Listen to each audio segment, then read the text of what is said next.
So today is another live class and one that I'm super excited for. And I have this little list of live class ideas that I've been making for about, probably over a year. And this is one that's been at the top of the list because I love making 3D bows for one thing.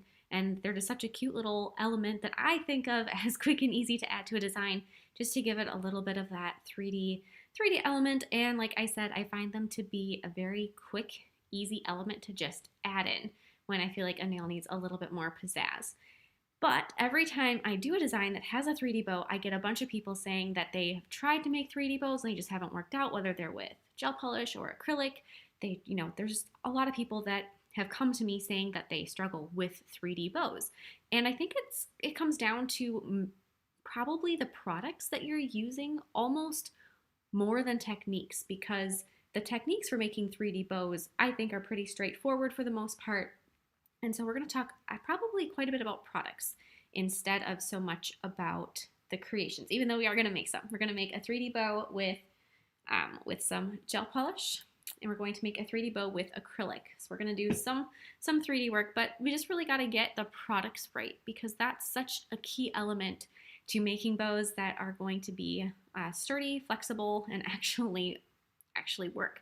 So the first thing we're just going to look at is we're going to look at the pros and cons of using gel polish for 3D bows. Then we're going to make one, and then we're going to look at the pros and cons of acrylic, and then we're going to make an acrylic bow. And as always, ask me questions throughout. I have my eye on the chat, and so if a question pops through, I will happily try to answer it where it fits in. And especially with the gel polish one, there'll be some curing time, so it's a great time for questions.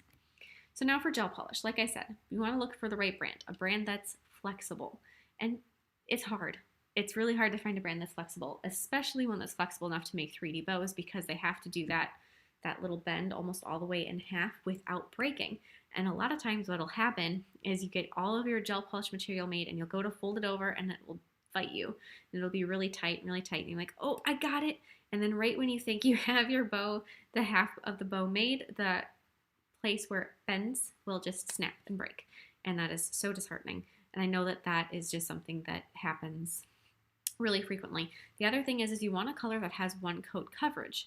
So even if you find a brand that works really well, stays super flexible, the more coats you have to add, the more inflexible it becomes. So even if you have a gel polish that with one coat of just gel polish, it's super flexible, going to be great. You add 2 coats of color to make sure that the pigment is 100% opaque, and then you add your top coat, and then it gets really stiff. It's an issue. So that's kind of something that is, just something you need to keep in mind. So there's certain colors that work even within a company for making 3D bows, and there's certain colors that I just would probably skip. The other thing is I would skip any colors that have bigger chunks of glitter in them. There aren't too many colors of gel polish that have super big, like chunky glitter texture, but there are some. And those are just going to create little places where the gel polish is not going to bend very well. So cream colors are beautiful for these, and just that really pigmented creamy texture is what you're looking for. And as far as brands go, Madam Glam is a great one. You guys will hear me say this in a bunch of my videos anytime I'm making something. Like my little snack bags, I always say I use Madam Glam because they are really nice and flexible. And one way to kind of make sure that the brand you're going for, if you're buying a new one, is going to be flexible, if you don't, for whatever reason, want to go with this one, is look for a company that really promotes natural nails. So a company that doesn't promote natural nails, that is more leaning towards applying gel color over the top of an enhancement, is not very worried about flexibility. They're not very worried about making sure that it bends with the way that a natural nail bends, because it's not going to need to, because it's on top of acrylic or hard gel. But if you go for a company that really puts a focus on natural nails, they want their product to be flexible because they want it to bend and move with the natural nail. So that's part of the reason why Madam Glam is such a good one, because they are a natural nail focused company, and that's how they started out. And they're super pigmented. Another one that works really well is shellac. If you like shellac, that one, C&D shellac, is okay. I just don't really prefer shellac for anything. It's not my favorite. And then I think OPI is okay, but again, OPI doesn't have the pigment, and I find that it separates on the edges, and it needs to be thick in order to really get any kind of a coverage with it, which kind of defeats the purpose of the one coat coverage. So of all the ones I've ever tried, I always just keep coming back to Madam Glam. And I'm sure that there are others out there, but that's my experience. And then the great thing with doing the gel polish bows, and you guys will see this in the video, is that you can put in little patterns.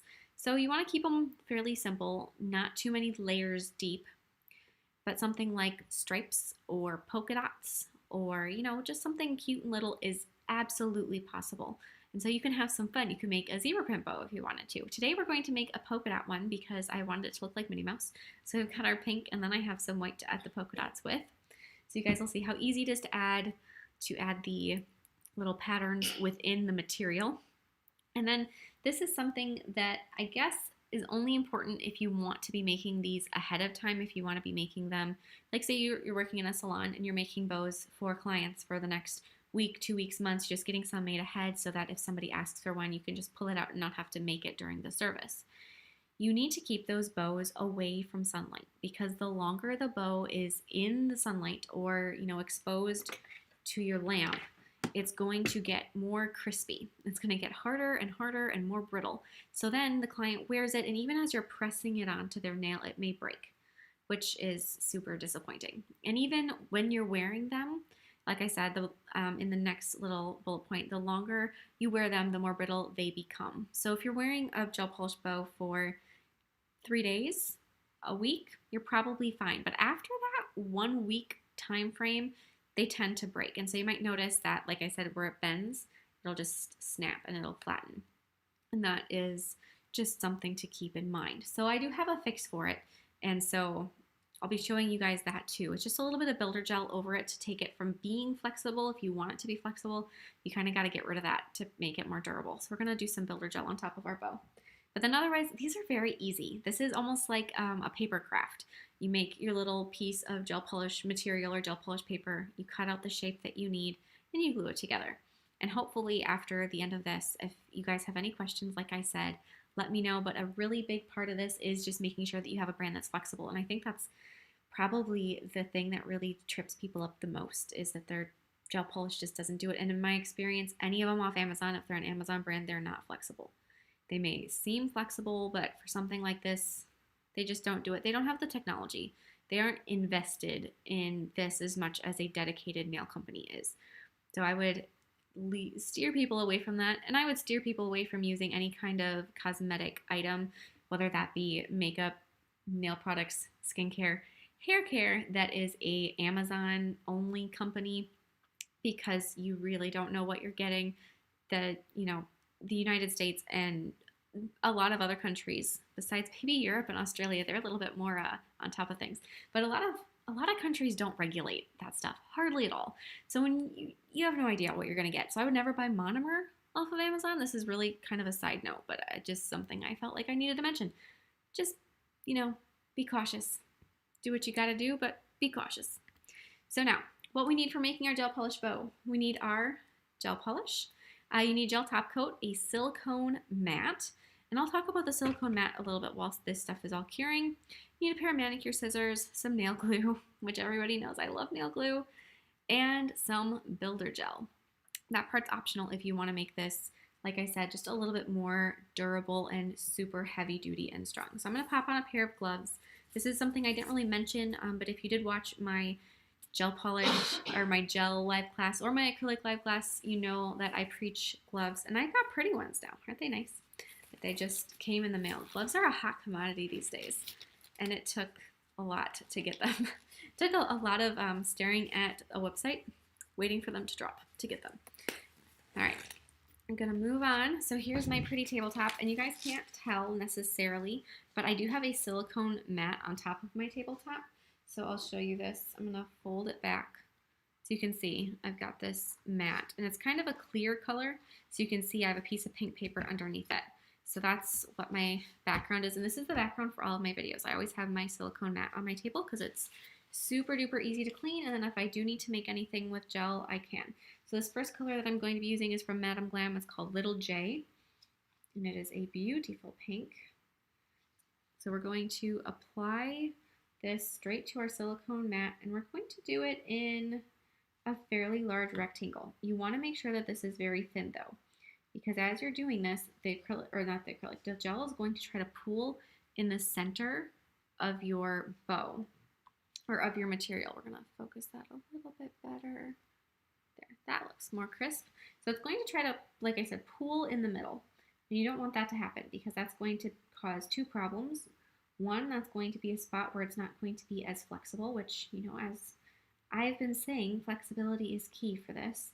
And the other reason is if there's this has to be pretty thick, and this happens more with darker colors, but if you have that spot in the middle where it pools, it won't necessarily cure all the way, and that's no fun at all because you end up with part of your material staying on your mat. And that happens to me almost every single time, and then I just wipe off my mat, and it's not a huge deal, but it still isn't necessarily ideal. So I usually try to be very cautious and try to smooth this out. And as you can see, this coverage is beautiful for this particular color. It looks very nice. And then I'm going to set my nail lamp right on top of it. Don't try to move your silicone mat. Just try to put your mat or your lamp down right on top of it. And I'm going to cure this for 30 seconds. So when you're curing, and you're curing these gel polish bows, don't over cure them. Don't put them in the lamp for, you know, a minute if they only need 30 seconds, or 2 minutes if they only need 30 seconds. And every once in a while I do this where I don't remember if I cured something, so I'll just cure it again just to make sure. This happens a lot when I'm doing press-on sets. I'm like, hey, did I even cure that? So I just do it again. Don't do that with the bows, because the more they're exposed to the light, the less flexible they're going to be. So if you can get away with 30 seconds as a cure, then you want to. So now that was our 30 seconds on our material. So I've got my little palette that I'm going to be using. I'm going to try to slide that in right next to it. And then I'm going to grab my perfect white from Madam Glam. This bottle is almost empty, so we'll see what we can get out of it. And put some down on my palette. Yeah, there we go. Now I got some. So when I'm doing this, I'm going to use a dotting tool to make my polka dots. I don't want to use, there we go, got a pretty straightforward dotting tool. You don't want to get these polka dots too thick, but if these one little spots end up a little bit thicker than the rest, it's not the end of the world, because it's not going to be that much long term compared to the rest. You can kind of just pop them into place. As you're doing this, you're making the material, you want it to be enough for both sides of your bow and the middle, the little strap piece that goes around the middle of the bow. And I always make probably twice as much material than I'm going to need, just to make sure that I have enough. Plus, if you do happen to have a piece, one of your sides of your bow breaks and snaps on you, then you have extra. And this time I actually didn't make that much. Normally I would make a bigger square. And depending on the circumstance, if you're making a lot of these bows at once, you can double up the process and do more than one at a time. And you could make a piece of material that's significantly larger than this, and then just cut out all of the pieces at once. If you are planning on doing that and making a whole bunch of the bows at a single time, you do want to possibly consider making a template for the size of the loops, just to make sure that they're all fairly symmetrical. So there we go, we have our polka dots. They're not perfect, but they're pretty good. It's the beauty of a dotting tool. I'm gonna fix that one up, move my palette to the side, and then put my lamp back on top for another 30 seconds. And again, no longer than 30 seconds because you don't want it to fry. So we've got those in there. And this whole time, if you're using something like a gel paint that I would normally cure for a minute instead, just because that does take a little bit longer than these Madam Glam ones, I would still only do it for 30 seconds. And I would try to minimize your flash curing. I'm somebody that loves to flash cure because I tend to smudge things. But in this case, you're just going to want to try to keep all of your curing to the absolute bare minimum. So then I'm going to get out my top coat while I'm waiting for this. And the top coat I'm using is, once again, Madam Glam's, because of the flexibility. And even in top coats, there's some other brands that just have absolutely no flexibility, and you don't want to use a gel sealer, because a gel sealer is going to be even more stiff, I guess you could say, don't know if stiff is the word, but brittle. And I know that for like on top of enhancements and art, I really like to use Koopa's top coat, but theirs does not work for bows. It also doesn't work for chrome very well. So I recommend that one all the time with some stipulations. So got this going over. Make sure you get all the way to the edges, and I even go over the edges some. Doesn't matter if you're a little sloppy with this. In fact, when I made my rectangle, I'm always really particular about trying to make a perfect rectangle, but you don't have to. It can be a little bit messy. It doesn't matter. Just get your top coat on that whole thing. Go over it like so. And then once again, 30 seconds. Madam Glam's top coat does ask for a minute on their website. I'm fairly certain it says a minute. The one thing about Madam Glam's is that they have 30 seconds for a professional lamp or a minute in a consumer lamp. Mine is a professional grade lamp. It's Koopa's. So maybe that's part of the difference, and you might just have to play with it yourself. So we got another 30 seconds, and then we can get to making some of our little cuts in this. I'm gonna grab a pen. And one thing I didn't mention that you may want in my little what you need is you may want to have a tweezers. Whenever you guys see me making bows or anything 3D for that matter, my tweezers is my right-hand man. So I'm going to grab that too. Okay.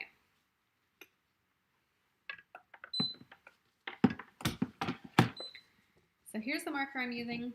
It's a Paper Mate Flare. It's like a little mini, it's a felt tip, like permanent style marker. And here's my tweezers. It's my little offset tweezers, and then my little stork scissors. So we're going to be peeling this off, and then we'll see. So you know how I said that sometimes there's some stuff on the mat still when you peel it off? This is the case right there. There's just a little bit.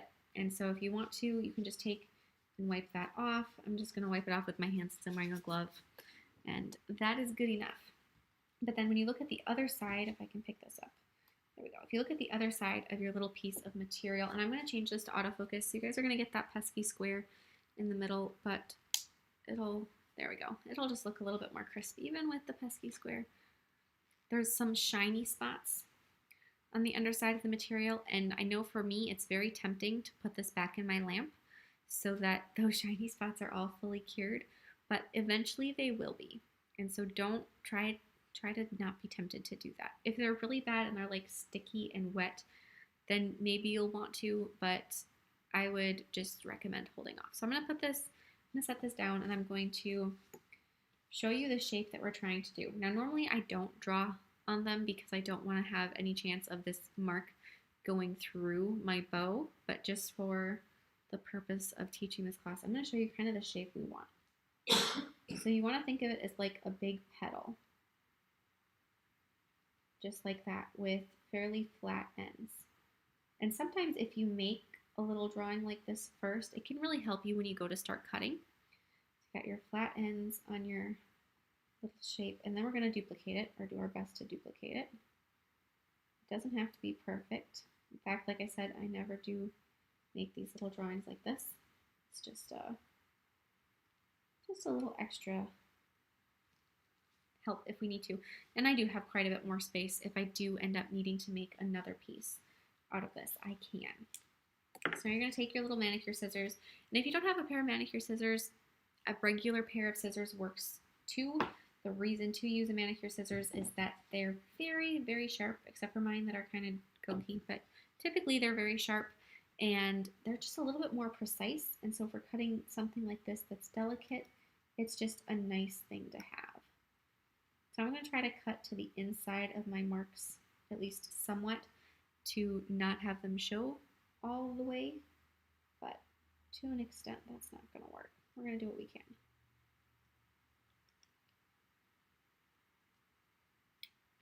Okay, so there's that first one.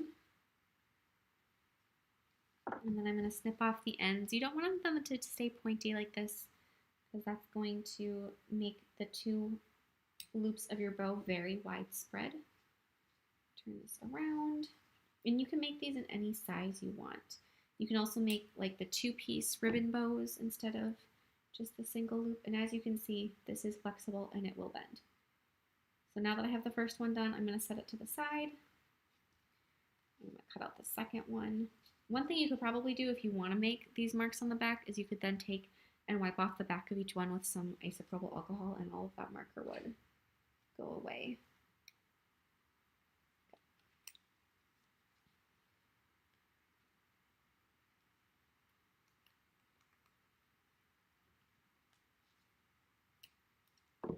Okay, so we still need this piece, so don't get rid of this extra piece yet.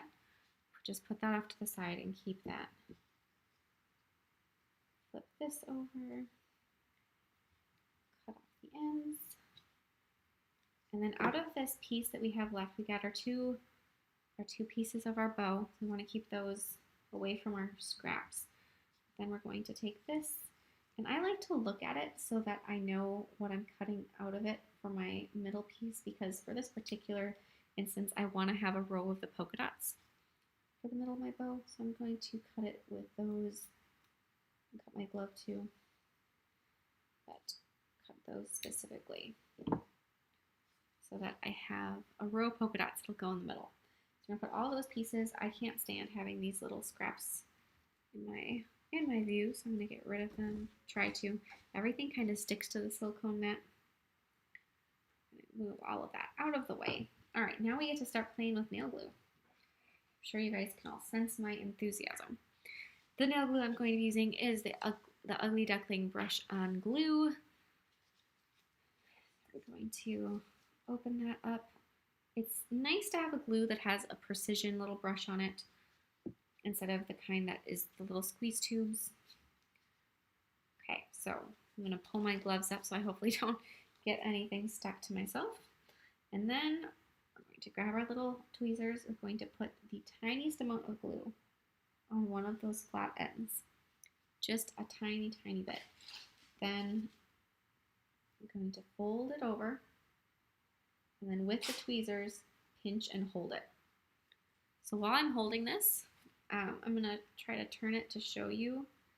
You guys can see that, how we have a nice loop in our bow that goes all the way through so that you don't have to worry about, it looking flat. It does have dimension to it. You can even, if you want to try to mess with it, you can kind of push it in a little bit to give that part a little bit more height. And then after we're pretty sure that that's set up, you can let go with your tweezers, and then you have one half of your bow done. Repeat the process. Sometimes it's nice to pre-fold these a little bit. I do that with my forms too. I rock them in my fingers to give it just a little bit of that curve built in. And then grab a little bit more nail glue.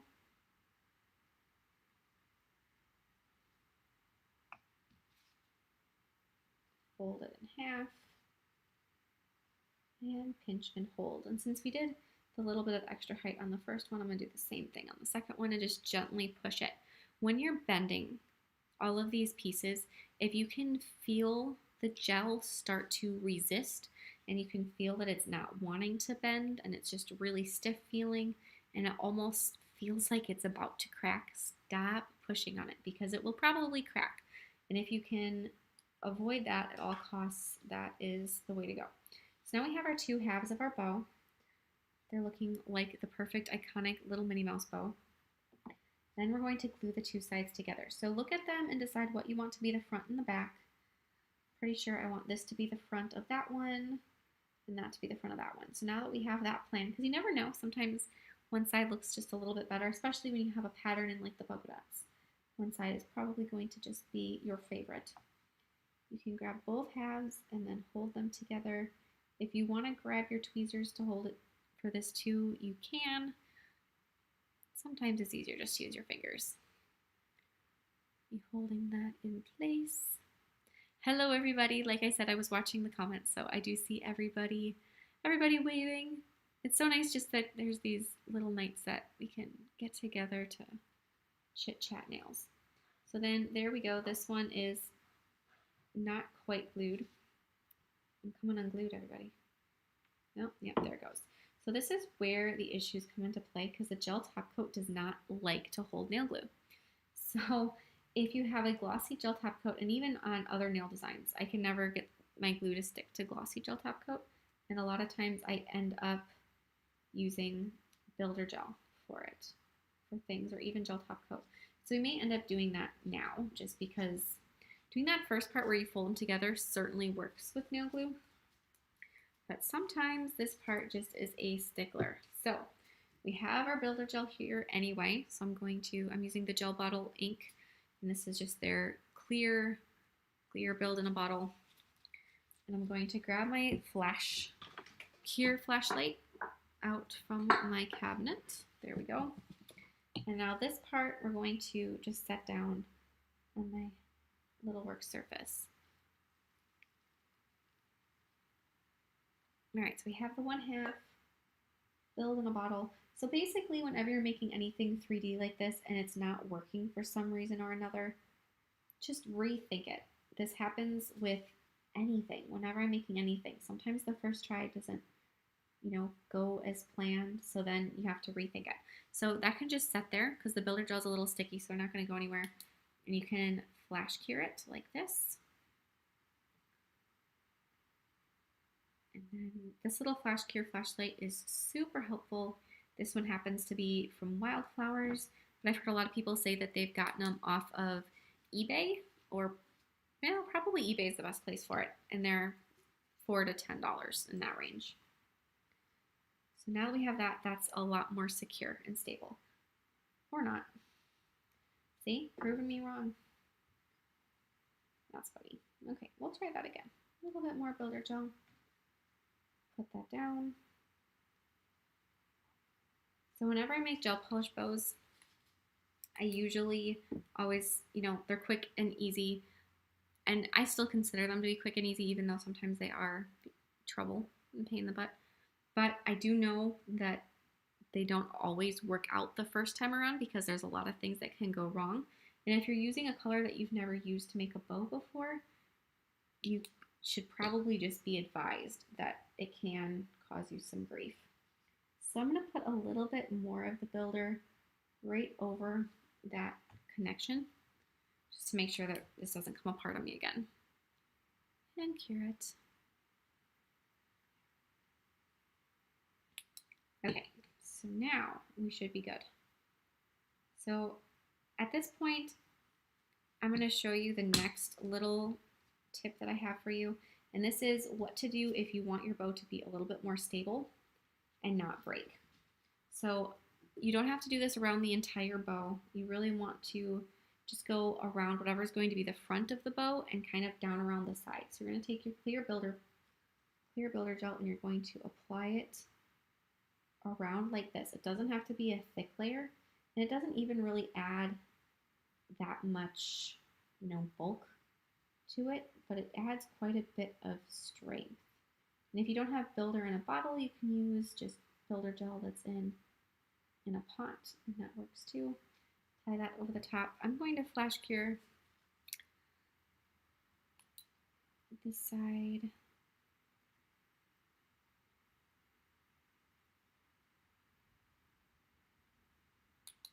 And then switch this. Let go with the one side, turn it around, and do the other side, and then I'll put it back in my lamp, just to make sure that that's not going anywhere.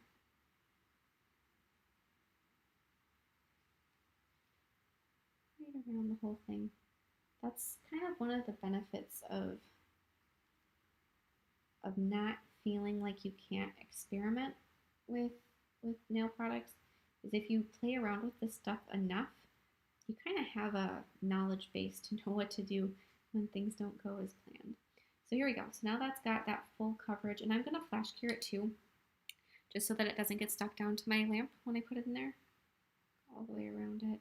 Make sure the back gets it. So I'm going to put this in my lamp, and the one thing you have to keep in mind though is that when you take it out, it's going to be sticky because it's going to be sticky because it has that builder gel layer on it. So it's going to have the tacky inhibition layer, just like it would if, because that top coat got covered up.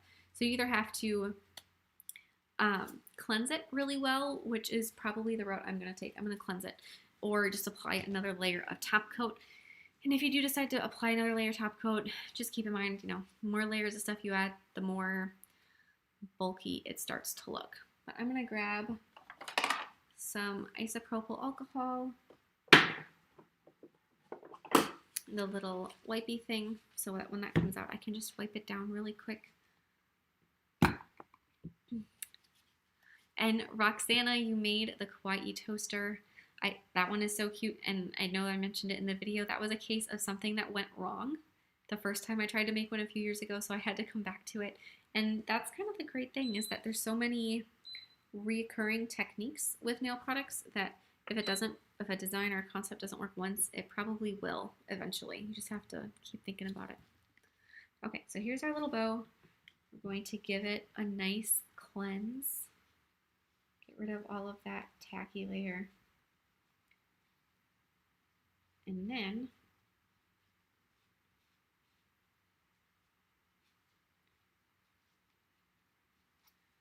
you can attach, I didn't get rid of all the tacky layer.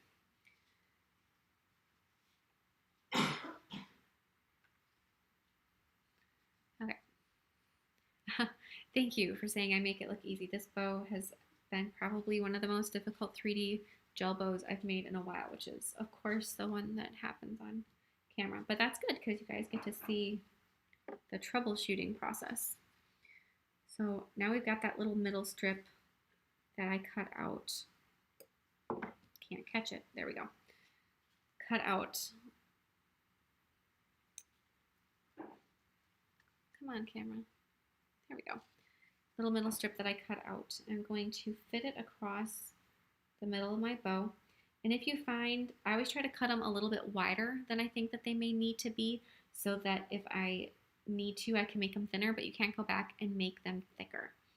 And then because I want there to be a polka dot in the middle, I'm going to fit the polka dot right in the center. And then try to hold this in place and then wrap it around the back. So now as you're holding it in the back, go back and grab your little scissors and cut off that little bit of extra. I'm going to take my builder gel, hold this in place, flash cure it. The great thing with a little flash cure flashlight is that it's sometimes really awkward to hold these things in your lamp. Like if you had to, depending on the angle, can sometimes just not feel comfortable. So that's so much easier. Wrap around the other side. Cut off the extra again.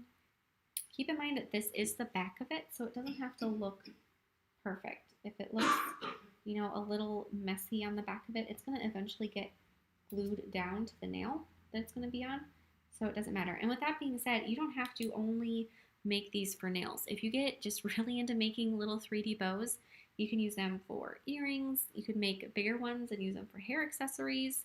You can make bookmarks with them, phone case decorations. I mean, go to town, have fun with it. Keychains, sky's the limit. So now that both of those sides are attached, I'm just going to take a little bit more. Again, I'm kind of really wanting to make sure that this doesn't fall apart. More builder gel. And once you apply that builder gel, how I said in the beginning that you have to be careful that they don't break on you if you have extended wear, you don't have to worry about that once you put that layer of builder gel on. So it's got multiple purposes and why I put on there optional. But if you want to just go full on with nail glue and skip the builder gel, you can. You may want to buff.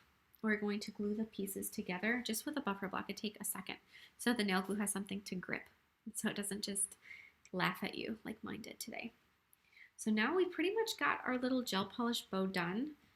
If anybody has any questions on making a gel polish bow, I will be happy to answer them at any point throughout the rest of this video or in the comments section, or I get comments or questions all the time sent to me on Facebook, Instagram, comments on different YouTube videos, and I'm always very happy to answer them. So if anybody ever has a question about any of this crazy nail product stuff, don't hesitate to ask me. I'm definitely here to help. And on that note, here to help. If you are interested in getting information about these classes sent to you in advance, ahead of time, right to your email. Send me an email to hotpinkzebrapolish@hotmail.com and just say that you want to get added to the live class email list, and I will get you added onto that. I always send a week ahead a list of supplies and just kind of a class breakdown of what we'll be going over in each month's class. And then on the day of the class, I send an email just reminding you that it's the day. Because if you're like me, you tend to forget these things.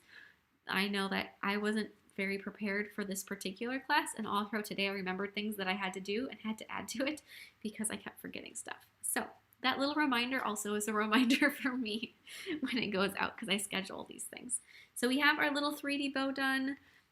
So here is our little 3D gel polish bow. They are so ridiculously cute. As you can see, it is very, very thin. So that's really nice because it looks delicate. It looks like it's made of ribbon, even though it's gel polish. And you can do any kind of patterns you want in it pretty much. And you can just really play around with it. And then when you go to fit them on a nail, attach them with maybe some builder gel. And yeah, then they're pretty stable, especially if you do put that layer of builder gel on them. They're a lot more secure. But even still, if you're planning on making a bunch of these ahead and saving them for clients, I'd put them in a little solid colored box. So we have that. Okay, so now we get to move on to acrylic, which is kind of my wheelhouse. I'm an acrylic person. So when you're working with acrylic and you're making 3D bows, timing is absolutely everything because you have to fold these bows in half at precisely the right moment. Not to scare you because it sounds very intimidating. And the first time I made a 3D bow, I don't know even how many times I tried to fold it in half and I was too soon. But you just have to really time it well, and there's some cues that you can look for that we'll go over once we're actually making it. And then the liquid and powder ratio is very, very delicate because if you have too much monomer, your acrylic is never going to dry to quite that particular stage where you can fold it over and get that nice height on it because it's going to want to collapse. If your acrylic powder if you're too high in acrylic powder, your bow is not going to have smooth edges and it isn't going to fold over very nice because it's going to get these little hairline cracks in it and it's going to look kind of like the Sahara Desert and it's not going to just look smooth and ribbon-like. It's also not going to get as thin as you want it. So there we go. And then there's very low risk of breaking these acrylic bows. It's almost zero unless they're paper thin. If they got any thickness on them at all, I've worn them easily for 2 or more weeks, 2 to 3 weeks, and not had one break. Sometimes if I put a rhinestone in the middle, the rhinestone will get knocked off, but the bow is not going anywhere. So that's something that's really nice because they are just so incredibly durable. And another thing you can do with them is that you can do some glitter encapsulation. You can't do multi-layer encapsulations, and when you do this, it just has to be where you take your clear acrylic and you dip it into your glitter and you make the half of your bow. You can't do like a base layer and then do a glitter encapsulation. So while it is nice to do that, it's just kind of a time and place. But if you wanted, say, a super sparkly red bow for Christmas, you could do one that was red glitter, and it's not as, impossible as it is with gel. The other thing, these are really great to make ahead. You can make them and keep them in, containers, and they're not going to become more brittle or more breakable over time. They're durable. They're like acrylic nails, and when you wear acrylics and they're well sculpted, they don't break. The great thing with these bows, as you could see, the little curves on them are C curves. They're basically like a C curve that's built into this. So they're very strong. So it's like having these little, perfectly architectured nails on your nail because of that curve in there. They're very strong. They're very durable. And then once you have it down and you can make an acrylic bow, you have it down. It's like riding a bike. And eventually it'll get to the point where, for me, these are way faster and easier than gel polish. Even though, like I said, gel polish is almost like a paper craft. Making the acrylic bow is just almost like, mindless kind of, because it's just something that I've done so many times that I've got it down. And you can get there too. It's, maybe after you've made a dozen, you'll feel confident with them, and hopefully sooner. And even each one you make, it gets easier and easier. Same thing with anything. Now, acrylic roses takes more like 50 times to get those down. Those things are But bows are like a good stepping stone to roses if you're looking for a stepping stone. So here we go. Here's the products we need for making our acrylic bows. Obviously, you're going to need to have some acrylic powder. This is a double dip dipping powder, and I've gotten a question about this a couple times recently. Dipping powder can be used as acrylic. It is chemically the same thing, just marketed in different ways. Some of them don't work as well, but that's the case with any acrylic powder. Some of them say they're acrylic powder and you go to use them and they're not that good. So it's the same thing with dipping powder. Some of them don't really work as acrylic, but then they probably don't really work that great as dipping powder either. So you need the acrylic, you need monomer, you need a nail form backing. So this is the stuff that when you use a nail form, you peel it off. It's basically sticker paper. So if you have mailing labels from packages you get in the mail that have sticker paper, big pieces of sticker paper, that works too. Sticker paper from, say, like a children's sticker book is not as ideal because there's little like indents of where the sticker shape was cut out. And a lot of times with those, they're a lot more noticeable and they can kind of mess with what you're working on. So I wouldn't use those, but mailing labels are great and nail form backing paper. Otherwise, a nail form. If you don't have just a piece of the paper lying around, just a nail form is also perfectly acceptable. You need an acrylic brush, a dapping dish, and a paper towel. Basically, the only thing you need here that's out of the ordinary for working with acrylic is this little piece of very shiny paper. So now I'm just going to quickly take a second to answer a question here. Janice says, it's interesting to me because I'm just new to the nail game and I've been under the impression that you could do more than acrylic, but I love this much more. Exactly. It's not a question. It's just a comment. But yes, absolutely. There's a lot of people that do all of their 3D, 4D stuff with gel, and it never was something I would ever do because I've worked with acrylic much more intently than I ever have with gel. So just the idea to try to do stuff with gel was like, why would I bother? But more and more, just for curiosity's sake, I've been working with gel, and it's super versatile. As long as it's the same thing with acrylic. You get the techniques down, and you can really do anything with it. Sometimes it's easier than others, and gel has a lot more innovative products that are coming out recently, 4D gel, and just a whole bunch of other options. So yeah, gel is more and more versatile, and if you want more on gel, I would direct you towards my gel live class. So now for our acrylic bow, I'm going to put my nail form paper here. I'm going to zoom this out a little bit so that we don't have to struggle to get everything in frame. Here's my paper towel and my dapping dish with my monomer, and then my powder. So the monomer I'm using today is, and I'm mentioning this because it's actually really crucial. I'm using Koopa's Sculpture Acrylic, and that Sculpture Acrylic is just like their regular enhancement one, but they also have, Koopa has a 3D acrylic or a 3D monomer for using with, it's marketed towards their acrylic, and it actually makes Koopa's triptych powders way more usable.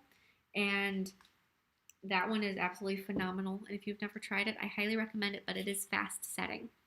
For making 3D bows, you can certainly use fast setting, but it is going to be a little different of a process than using just a regular slow setting sculpture monomer. So I am using what I would consider like a regular setting speed for my monomer. Okay, I'm going to saturate my brush. I haven't used it. You see all those bubbles coming out of it? Haven't used my brush. I want there to be monomer going all the way through the entire brush. I'm going to brush it off almost completely so that I know what I've got. I'm going to dip it in and then tap it off, and I'm going to grab my bead of acrylic. So here's my bead. I'm going to set it down. So that's the first half of my bow. Same thing, tap it off, grab another bead of my acrylic. Now you don't want to go back. So say this first bead you picked up, you think, oh, that was a little too small. I need to add more to it. Normally you can do that and it doesn't really make any difference. But when you're making bows, like this one's actually a little bit bigger, you can't add any more acrylic to it. You can take some away, but you can't put another bead in there to make it, you know, more voluminous. Voluminous? Yeah. Because as soon as you put another bead in it, it will mess with the curing time. So then after you have them and they're starting to get satin looking, so they're not super shiny and wet. They're just ever so slightly satin looking.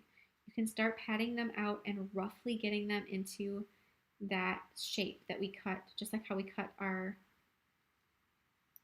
piece of gel polish, and then tuck these sides in like this. And there have been times when I've been making bows and I'm waiting for them to get to the point where I can fold them and I get sidetracked. Actually happens a lot. I get kind of distracted sometimes. And then I go through and I have to start over. So if that happens to you, don't sweat it. If you have to make one of these pieces over again, not a huge deal. Tuck these in.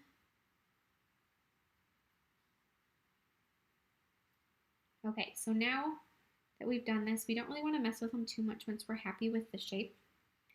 And they're not perfectly symmetrical, but they're close. And close is really all that we need. You need to leave them alone. And that's the hard part. Like I said, easy to get distracted because you're not doing anything with them. You're just leaving them alone until they turn completely or just about completely matte. This one's really close. This one is very, very close. This one is less there. So can you guys kind of see the sheen on them? So once they get to where they're pretty much matte, you can test sliding your brush underneath. That's what you're looking for. See how it holds its shape, but it can still move? Brush the teeniest amount of monomer on the opposite side. Slide your brush underneath it to over 50% of the way across. And then pick it up and fold that down. And then there you have it. There's one half of your bow. Do the same thing. Once you do one side, you can pretty much bet that the other side is going to be ready. This one is, slide that brush underneath. See that, guys? Beautiful. Slide the brush underneath. It's going back down on me. Pick it up, fold it over, kind of manipulate it a little bit. You have more control over the shape of your brush or the shape of the sides of your bow. So if you want to have this little pinch in them like that, you certainly can do that, which I think is really cute to do. Or if you didn't want to, you could have left them open. It's just totally, totally up to you. So there we go. So we've got those. Got our little bows, our little bow halves. So once again, you got to leave them alone. Again, not the easiest thing to do for me because once I get working on something, I just want to kind of keep going. So there's one other question that I do want to address quickly while we're letting those cure 100%, which takes, depending on your system and what you're doing, maybe 1 to 3 minutes. It's where did my little lamp come from? And I did answer that, but I'm just going to answer it again. This is from Wildflowers Nails Academy. It says on it right there. But I know that this one is more expensive than what you can get from eBay. So if you want to just go to eBay and get one, then you can certainly do that. It'd be a little bit more economical, but this one is a really nice one. So kind of you get what you pay for somewhat as far as the curing power. But yeah, just if you look up LED flashlight for nails or just LED flashlight, you will find that.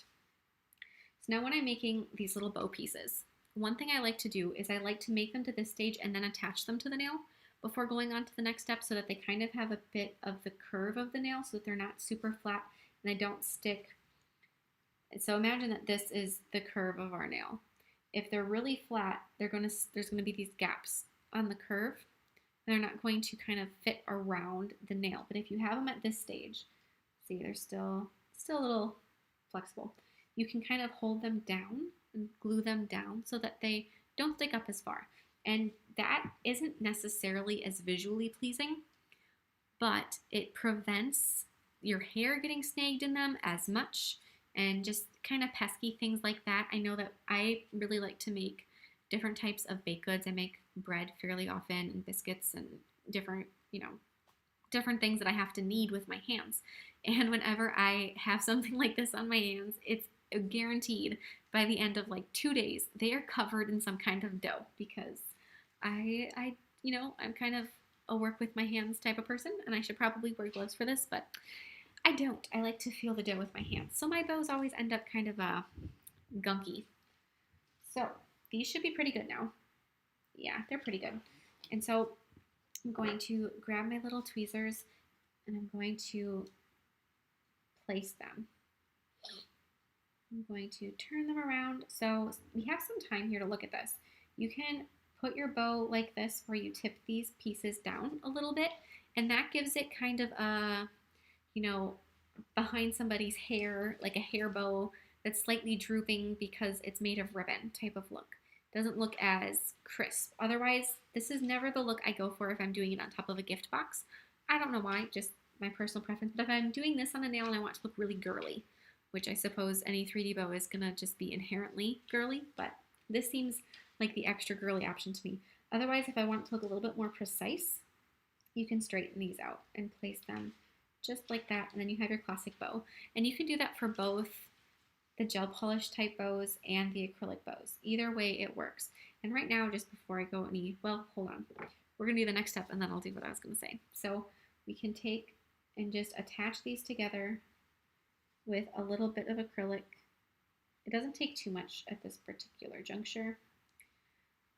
You just wanna kinda attach these together like that. So now look at our two bows. They each have their benefits, obviously. There's the ability to add patterns into the GP bow, but there's ability to just have them look a little bit more, I think, elegant and sleek with acrylic. Different looks, different purposes, different styling. It's kind of whatever floats your boat, but I'd say it's a 50-50 between me, which one I go for. And if I'm ever going to be wearing them on myself, I always go for the acrylic, because even with the builder gel on this one, it is still not quite as durable as the acrylic one. And I love the way an acrylic bow looks. So we're just gonna put that one back off to the side. And after that little connection is starting to cure. So usually I try to do something else at the same time. I never just work on one project at a time, because this waiting game drives me crazy. I'm gonna grab another little bead of acrylic, I'm gonna set it down, and then I'm going to stretch it. It doesn't have to be very big at all. I'm gonna stretch it into just a bar shape, and then kind of press it out gently like so, and just leave it there for a second. This is the same process. You're going to leave it until it starts to turn satiny. So these different levels of shine, depending on your lighting, you may not be able to see them as effectively. So when you're working on it, and if you're like, oh, is it changing? Is it not changing? You can use like your phone's flashlight to check for sheen.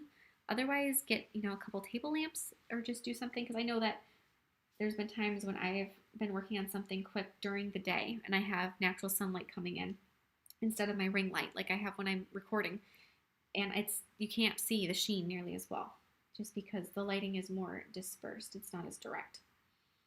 So now that it's starting to turn satin, I'm going to pat that out and then straighten the sides of it.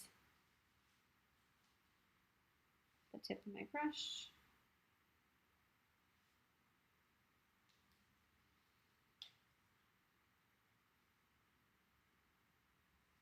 I just love this color. It's one of my favorites. Press on the sides. And just like when I was talking about with the gel polish, how you want to choose a brand that's flexible, your acrylic monomer polymer combination should be one that you're comfortable working with, and one that you find flexible, and the acrylic is nice and pigmented and creamy.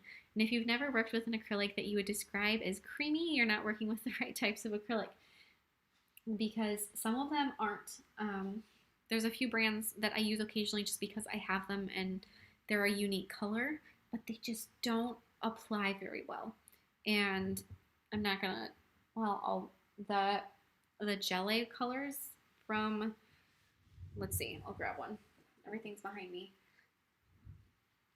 These ones, these 3-in-1 gelée, all my colors are numbered, are just not that great. These are from Le Chat. That's the brand. I couldn't think of it. And they're not my favorite.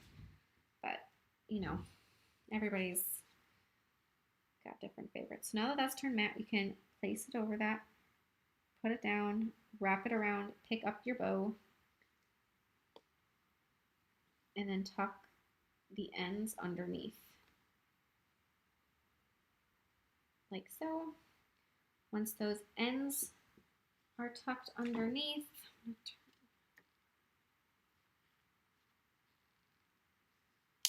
there we go. Once those ends are tucked underneath, this is what it looks like from the front. It is so ridiculously cute. I now want it on my nails. So my next set, you guys may see this bow make a reappearance. We're going to flip it over on the back. We want to make sure that those little bits are going to be secure, especially if you're not immediately applying this to a nail. If you were just about to glue this down or attach it with acrylic, you wouldn't have to do this. But since this one is going to go in my stock of what I have to work with, when I need a little embellishment at some point, I'm going to just secure the back of it like so. And then there we have it, guys. We have two adorable little 3D bows. And if anybody made some bows with me at the same time and you guys want to share them with me, I would be overjoyed to see your adorable little bow creations. And let me know in the description, or not, in the comment section, if you guys prefer, whether you're, visually prefer it or working with it prefer it, which one is your favorite between the gel and the acrylic? Because they each have a time and place, and yeah, which one do you guys like better? Yeah, the gel, yeah, I don't know. I can't decide. I love them both, but. So there we have it, ladies and gentlemen. I hope you guys had fun with this class. I will be doing the same thing that I've done the past couple times. In about a week or so, you will see a poll on my channel with 3 choices for what the month of May's class is going to be. Can anybody believe it's going to be May soon? That seems impossible to me. But the month of May, what do we want to talk about in May? Do we want to talk about glitter? Do we want to talk about characters? Do we want to talk about, I don't know. What do you guys want to talk about? There's so many choices. Hinges, those are a good ones. But I'll post a little three choice comment poll thing. Post words. And definitely let me know what you guys are feeling. If anybody has something that they would like on that poll, you can comment and I will get to it and I'll add it in for sure. And oh, thank you so much, Esmeralda. I love doing these too. So yeah, if anybody's not on my email list, I would love for you to sign up. You get a little bit of information ahead so that if you do want to work alongside me at the same time, you get all your supplies ready in advance and you know exactly what we're going to be talking about so that you don't have to, worry about getting things along the way and you're not caught off guard by what we're going to do. You got it all. And as always, this class will be left up on my channel so you can always go back and rewatch it if you missed anything or if you want to see something again. So thank you guys so much for joining me. I will see everybody next time. Bye.